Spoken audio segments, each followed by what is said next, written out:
সম্প্রতি একটি মোটরসাইকেল কোম্পানির ইভেন্টে অংশ নিয়ে খোলামেলা পোশাকে নাচের কারণে সমালোচনার মুখে পড়েন ছোট পর্দার অভিনেত্রী সামিরা খান মাহি। অভিনেত্রীর নাচের বেশ কিছু ক্লিপ সোশ্যাল মিডিয়ায় ঝড়ের গতিতে ছড়িয়ে পড়ে। বডি ফিটিং পোশাকের কারণে মাহি সেই নাচ দৃষ্টিকটু মনে হয় ভক্তদের কাছে, যে কারণে বেশ বিতর্কের মুখে পড়েন তিনি।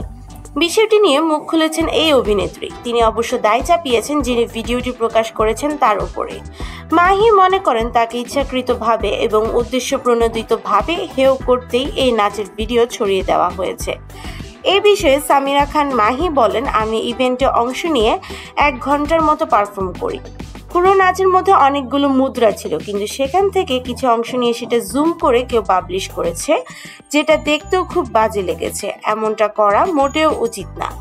অভিনেত্রী বলেন, অনেকের কাছে মনে হয়েছে যে আমি মনে হয় নাচের কস্টিউমের ভেতরে কিছুই পরিনি, কিন্তু তা না। নাচের কস্টিউমের ভেতরে আমি আরো 2টা জামা পরেছিলাম। যেহেতু কস্টিউম একদম বডি ফিটিং, সেজন্য হয়তো এমন লেগেছে। কিছুটা আক্ষেপ প্রকাশ করেই আরও বলেন, আমাদের তো নিজস্ব কস্টিউম ডিজাইনার বা মেকআপ আর্টিস্ট নেই, যে কারণে চাইলেও সবকিছু করতে পারি না। এছাড়া এই কস্টিউমটা পেয়েছিলাম পারফরমেন্সের মাত্র 1 দিন আগে, যে কারণে পরিবর্তন করারও সময় ছিল না।